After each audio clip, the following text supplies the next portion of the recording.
आपको खबरदार हो जाने की ज़रूरत है दोस्तों। यानी कि हमारी आधी से ज़्यादा आबादी इंट्रोवर्ट है। लोगों से ज़्यादा बातचीत या मेलजोल पसंद नहीं करती। डिजिटल एक्सट्रोवर्ट और भी खतरनाक है दोस्तों। एक बीमारी है, एक ऐसी बीमारी जो धीरे धीरे पूरी दुनिया को जकड़ रही है। इसके पीछे सिर्फ और सिर्फ एक चीज़ जिम्मेदार है दोस्तों, और वो है मोबाइल फ़ोन। जय हिंद दोस्तों, आप देख रहे हैं शुद्ध पॉडकास्ट और मैं हूं नीरज वर्मा। मैं एक सर्टिफाइड सॉफ्ट स्किल्स ट्रेनर और लाइफ कोच हूं और अभी तक हजारों स्टूडेंट्स को ट्रेनिंग दे चुका हूं। और इस चैनल के माध्यम से मैं अपने विचार और नॉलेज आप सभी के साथ शेयर करने आया हूं। चैनल नया है दोस्तों, आपके सपोर्ट की ज़रूरत है। अगर आप मुझसे थोड़ा सा भी कनेक्टेड फील कर पाए तो चैनल को लाइक, शेयर, सब्सक्राइब या फॉलो ज़रूर कीजिएगा।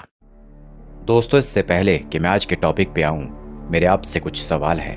क्या आप लोगों ने अपने स्वभाव में कोई बदलाव महसूस किया है? क्या आप अब आम जिंदगी में लोगों से ज़्यादा बोलचाल और मेलजोल पसंद नहीं करते हैं, लेकिन टेक्स्ट और इमोजीज के माध्यम से सोशल मीडिया पर खूब पोस्ट्स डालते हैं या पोस्ट पर कमेंट करना पसंद करते हैं?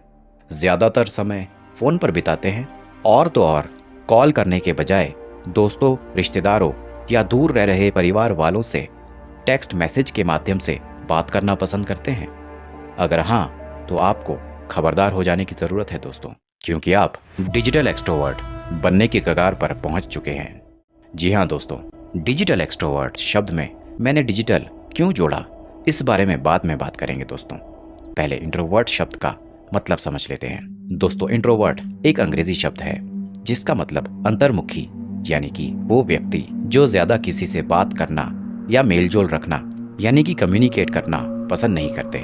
टाइम्स ऑफ इंडिया के एक आर्टिकल के अनुसार आंकड़े बताते हैं कि भारत में 50% से ज़्यादा लोग इंट्रोवर्ट्स हैं। यानी कि हमारी आधी से ज़्यादा आबादी इंट्रोवर्ट है, यानी कि लोगों से ज़्यादा बातचीत या मेलजोल पसंद नहीं करती। ये बहुत बड़ा नंबर है दोस्तों। अब सवाल उठता है, क्या सचमुच 50% से ज़्यादा लोग हिंदुस्तान में इंट्रोवर्ट हैं? क्या ये लोग पहले से ऐसे थे या समय के साथ किसी चीज़ की वजह से इन लोगों के स्वभाव में ऐसा बदलाव आया है? क्या इंट्रोवर्ट होना बुरी बात है, या क्या इंट्रोवर्ट होने से हमारी प्रोफेशनल या पर्सनल लाइफ में कोई बुरा प्रभाव पड़ता है? आइए दोस्तों जानते हैं। दोस्तों, इस बात का जवाब बड़ा ही सिंपल सा है। किसी भी व्यक्ति का नेचर या स्वभाव उसके जन्म से उसके साथ रहता है, यानी कि आमतौर पर वो बदलता नहीं है।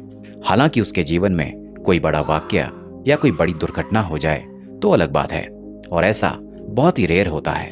तो अगर कोई व्यक्ति जन्म से इंट्रोवर्ट है तब तो कोई बुरी बात नहीं है दोस्तों। हालांकि वो भी अगर खुद पर थोड़ा काम करे तो एक्सट्रोवर्ट यानी कि बहुमुखी, यानी कि वो व्यक्ति जो दूसरे लोगों से मेलजोल रखना या बातचीत करना पसंद करता है, बन सकता है और अपनी कम्युनिकेशन स्किल्स को और अच्छे से सुधार सकता है।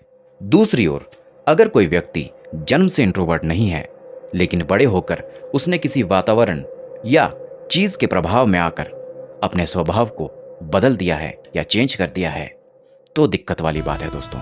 और ऐसा आजकल बहुत हो रहा है, क्योंकि आजकल के दौर में लोग इंट्रोवर्ट्स नहीं दोस्तों, बल्कि डिजिटल एक्सट्रोवर्ट ज्यादा बन रहे हैं। और इसके पीछे सिर्फ और सिर्फ एक चीज जिम्मेदार है दोस्तों, और वो है मोबाइल फोन। जी हाँ दोस्तों, अब आपको मैं बताता हूँ कि मैंने डिजिटल एक्सट्रोवर्ट शब्द के पीछे डिजिटल क्यों जोड़ा था। दोस्तों, इंट्रोवर्ट शब्द का तो मतलब आप पहले ही समझ चुके हैं, यानी कि वो व्यक्ति जो ज़्यादा किसी से बातचीत करना या मेलजोल रखना पसंद नहीं करता। लेकिन डिजिटल एक्सट्रोवर्ट और भी खतरनाक है दोस्तों। डिजिटल एक्सट्रोवर्ट वो व्यक्ति होते हैं दोस्तों जो चाहते तो सभी से बात करना है, लेकिन अपने अंदर आत्मविश्वास या कॉन्फिडेंस की कमी की होने की वजह से ज़्यादा दूसरे लोगों से बातचीत या मेलजोल नहीं रख पाते। ऐसे लोग डिजिटल दुनिया में तो एक्सट्रोवर्ट होते हैं, यानी कि डिजिटल दुनिया में खूब अपने आचार विचार व्यक्त करते हैं, लेकिन वे असल जिंदगी में इंट्रोवर्ट ही रह जाते हैं, यानी कि ज़्यादा किसी से बातचीत या मेलजोल पसंद नहीं करते। ऐसे लोग बचपन से बिल्कुल ऐसे नहीं होते हैं, बल्कि जिस दौर में उन्होंने कम्युनिकेशन स्किल्स या संचार कौशल के बारे में सीखना था दोस्तों, उस उम्र में मोबाइल को अपना सहारा बना करके वो लोग अपना समय व्यतीत करने लगते हैं। यानी कि अब मोबाइल ही संजीवनी बूटी के रूप में उन लोगों के जीवन में आता है, जबकि वो लोग दूसरे लोगों से बात करना सीखना चाहते थे। ऐसे लोगों के 1 या 2 दोस्त होते हैं दोस्तों, जो खुद भी उन्हीं की तरह होते हैं, और ऐसे लोग वहीं तक सीमित रह जाते हैं। और ऐसे समय में उन लोगों का सहारा सिर्फ एक चीज़ बनता है, और वो है उनका मोबाइल फ़ोन। जी हाँ दोस्तों, मोबाइल फ़ोन उन्हें एक ऐसी डिजिटल दुनिया में ले जाते हैं जिसकी उन्होंने कभी असल ज़िंदगी में कल्पना की थी। यहाँ वो खुलकर एक पोस्ट के माध्यम से सोशल मीडिया पर अपने विचार साझा कर सकते हैं, अपनी किसी भी चीज़ का शो ऑफ कर सकते हैं, नॉलेज ले सकते हैं, खुद को एंटरटेन कर सकते हैं, दोस्तों, रिश्तेदारों या दूर रह रहे परिवार वालों से टेक्स्ट मैसेज के माध्यम से बातचीत कर सकते हैं, बिना उनसे मिले, बिना उनसे कॉल पर बात किए। और क्या नहीं कर सकते हैं, और उन्हें क्या चाहिए, यही तो वो हमेशा से चाहते थे। ऐसे लोगों के लिए मोबाइल फ़ोन किसी संजीवनी से कम महसूस नहीं होता है दोस्तों। और अफसोस की बात, ऐसे लोगों की संख्या दिन ब दिन बढ़ती जा रही है। मोबाइल फ़ोन का आविष्कार हुआ तो लोगों को सुविधाएं देने के लिए था दोस्तों, लेकिन आज के दौर में लोग इसके एडिक्ट या आदी हो चुके हैं। दिन में एक वक्त खाना मिले ना मिले, लेकिन मोबाइल फ़ोन चलाने के लिए सफिशिएंट टाइम या पर्याप्त समय ज़रूर मिलना चाहिए। और ये पर्याप्त समय कितना होना चाहिए, ये किसी को नहीं पता दोस्तों। thehansindia.com में छपे एक आर्टिकल की माने तो IIM रोहतक की एक स्टडी के अनुसार भारत में यंगस्टर्स का 7 घंटे से ज़्यादा का स्क्रीन ऑन टाइम है। स्क्रीन ऑन टाइम यानी कि वो इतना समय अपने मोबाइल फ़ोन पर बिताते हैं। और आपको ये जानकर हैरानी होगी कि उसमें से भी 60% समय ये सोशल मीडिया पर बिताते हैं, यानी कि सिर्फ 40% समय ही ये लोग मोबाइल पर दूसरे कामों में लगाते हैं। और बाकी की एज कैटेगरी के लोगों का हाल भी ज़्यादा अलग नहीं है दोस्तों। moneycontrol.com के एक आर्टिकल में रेडसियर स्ट्रेटेजी कंसल्टेंट्स के सर्वे पर आधारित एक रिपोर्ट के अनुसार भारत में ये पता लगा है दोस्तों कि ओवरऑल इंडियंस का लगभग 7.3 घंटे का स्क्रीन ऑन टाइम है। जी हाँ दोस्तों, ये एक एवरेज टाइम है जो एक आम भारतीय अपने मोबाइल फ़ोन पर बिताता है, और इसमें भी ये ज़्यादातर समय अपना सोशल मीडिया पर बिताते हैं। ये स्क्रीन ऑन टाइम दोस्तों चाइना और अमेरिका से भी ज़्यादा है। अब ज़रा सोचिए दोस्तों, दिन के 24 घंटों में से करीब 7 घंटे हम सिर्फ और सिर्फ मोबाइल फ़ोन पर बिता देते हैं। जो समय हम लोग अपने परिवार के साथ बिता सकते थे, अपने रिश्तेदारों के साथ बिता सकते थे, अपने दोस्तों के साथ बिता सकते थे, स्पोर्ट्स या फिजिकल एक्टिविटीज़ करने में बिता सकते थे, नई चीज़ें एक्सप्लोर करने में बिता सकते थे, कहीं घूमने फिरने में बिता सकते थे, वो समय हम लोग सिर्फ मोबाइल फ़ोन चलाने में बिता देते हैं। और उसमें से भी आधे से ज़्यादा समय सोशल मीडिया पर स्क्रॉलिंग या अन्य कामों में। देखिए दोस्तों, मैं सोशल मीडिया के खिलाफ नहीं हूँ। वैसे तो सोशल मीडिया का आविष्कार दूर दराज के मित्रों या रिश्तेदारों से कम्युनिकेट करने या इंफॉर्मेशन लेने या नॉलेज लेने के लिए हुआ था, लेकिन आजकल इसका इस्तेमाल इन चीज़ों के लिए कम बल्कि शो ऑफ के लिए ज़्यादा हो रहा है। प्रोपेगेंडा के इस दौर में कौन सी खबर सच्ची या झूठी है, ये कह पाना मुश्किल है। साथ ही मोबाइल फ़ोन से खुद का एंटरटेनमेंट भी कई तरीकों से हो सकता है, और इसी जंजाल में कई लोग फंसकर डिजिटल एक्सट्रोवर्ट बनकर रह जाते हैं। ऐसे लोग सोशल मीडिया पर तो काफ़ी एक्टिव रहते हैं, वहाँ पर दूसरे लोगों से कम्युनिकेट भी कर लेते हैं, लेकिन असल ज़िंदगी में ज़्यादा बातचीत या मेलजोल रखना पसंद नहीं करते, और उनकी कम्युनिकेशन स्किल्स भी खराब होती हैं। और तो और ऐसे लोग असल ज़िंदगी में छोटी छोटी बातों से इरिटेट हो जाते हैं, यानी कि चिढ़ जाते हैं। उनके रिलेशन या संबंध अपने रिश्तेदारों, दोस्तों, यहाँ तक कि परिवार वालों से भी अच्छे नहीं रहते, और कई बार तो छोटी सी परेशानी से भी वो लोग दोस्तों फ्रस्ट्रेटेड फील करते हैं, और कुछ रेयर केसेस में तो डिप्रेशन में भी चले जाते हैं। और तो और दोस्तों, मोबाइल फ़ोन पर ज़्यादा समय बिताने से हमारे शरीर पर भी बुरा प्रभाव पड़ता है। हम लोग 1-2 नुकसानों के बारे में तो जानते हैं दोस्तों, लेकिन ज़्यादातर नुकसानों के बारे में हमें पता नहीं होता है। एक फेमस हेल्थ ऑर्गेनाइजेशन की वेबसाइट onquestlabs.com पर छपे एक आर्टिकल के अनुसार ज़्यादा मोबाइल फ़ोन पर समय बिताने से इंसानों में एक नहीं बल्कि अनेकों हेल्थ इश्यूज हो सकते हैं, जिनमें रेडिएशन एक्सपोजर यानी कि मोबाइल से निकलने वाली रेडिएशन किरणों से होने वाला नुकसान, स्लीप डिसरप्शन यानी कि नींद में आने वाली रुकावट, क्योंकि मोबाइल स्क्रीन से निकलने वाली ब्लू रेज या किरणों से शरीर ठीक से मेलेटोनिन हार्मोन रिलीज नहीं कर पाता, जो कि नींद आने के लिए आवश्यक है, जिस वजह से नींद में रुकावट आती है। फिर आगे जिक्र आई स्ट्रेन या विजन प्रॉब्लम्स के बारे में हुआ है, जो कि नेचुरली ज़्यादा फ़ोन के इस्तेमाल से होता ही है। हियरिंग लॉस के बारे में बात की गई है, यानी कि वो लोग जो ज़्यादा ईयरफोन्स का इस्तेमाल करते हैं उन्हें सुनने में दिक्कत आ सकती है। मस्क्यूलोस्केलेटल डिसऑर्डर की बात की गई है दोस्तों। यानी कि जब भी हम अपना सर इस तरीके से झुकाकर मोबाइल फोन की स्क्रीन पर सारा दिन या ज्यादा समय तक लगे रहते हैं तो होता क्या है दोस्तों, जो हमारी नेक या गर्दन है इस पर अत्यधिक प्रेशर पड़ने की वजह से इंजरी या लॉन्ग टर्म क्रॉनिक पेन का खतरा बना रहता है। लॉन्ग टर्म क्रॉनिक पेन का मतलब लंबी उम्र तक गर्दन में दर्द रहना।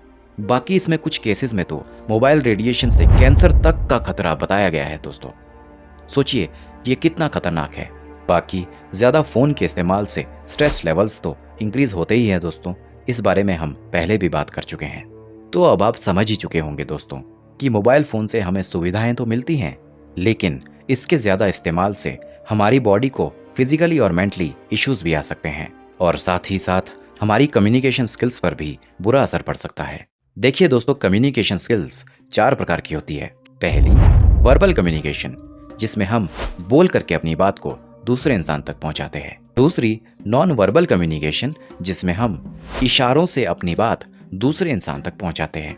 तीसरी, विजुअल कम्युनिकेशन, जिसमें हम अपनी बात चित्रों या इमेजेस के माध्यम से दूसरे इंसान तक पहुंचाते हैं। और चौथी और आखिरी, रिटन कम्युनिकेशन, जिसमें हम अपनी बात लिखकर दूसरे व्यक्ति तक पहुंचाते हैं। अब ध्यान से सुनिएगा दोस्तों, digital extrovert real life communication में क्यों इतने कमजोर होते हैं? क्योंकि वो पहली 2 कम्युनिकेशन स्किल्स को ज्यादातर इग्नोर कर देते हैं या अवॉइड कर देते हैं। यानी कि वो फिजिकली किसी से भी बातचीत या मेल जोल नहीं रखते और अपना फोकस आखिरी के 2 तरीके की कम्युनिकेशन स्किल्स पर रखते हैं, क्योंकि वो उनके फोन या लैपटॉप यूजेज में काम आता है। और यही कारण है कि वो असल जिंदगी में ठीक तरीके से कम्युनिकेट नहीं कर पाते। तो इसका सारा निचोड़ अगर हम निकाल कर देखें दोस्तों, तो आज के दौर में ये महसूस होता है कि हम मोबाइल फोन को नहीं, मोबाइल फोन हमें चला रहा है।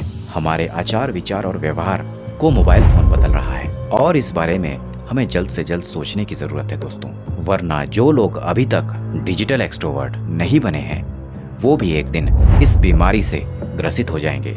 जी हाँ दोस्तों, ये एक बीमारी है, एक ऐसी बीमारी जो धीरे धीरे पूरी दुनिया को जकड़ रही है। मोबाइल फोन या स्मार्टफोन का इस्तेमाल आज के समय में जितना जरूरी है उतना ही जरूरी इसके इस्तेमाल पर नियंत्रण रखना भी है दोस्तों।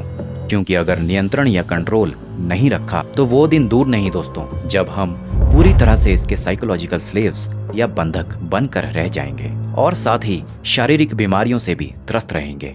और इसे कंट्रोल करना कोई मुश्किल काम नहीं है दोस्तों। बिल्कुल जैसे नशे की लत को छुड़वाया जाता है दोस्तों, वैसे ही अत्यधिक फोन के इस्तेमाल के नशे की लत को हम लोग छुड़वा सकते हैं। जी हाँ दोस्तों, ये नशा ही तो है। दिन में 7 घंटे से ज्यादा अगर कोई व्यक्ति मोबाइल फोन पर बिताता है तो उसे उसकी लत लग चुकी है दोस्तों। और इस नशे से छुड़वाने के लिए कुछ प्रयास करने की जरूरत है और ये कोई मुश्किल प्रयास नहीं है दोस्तों।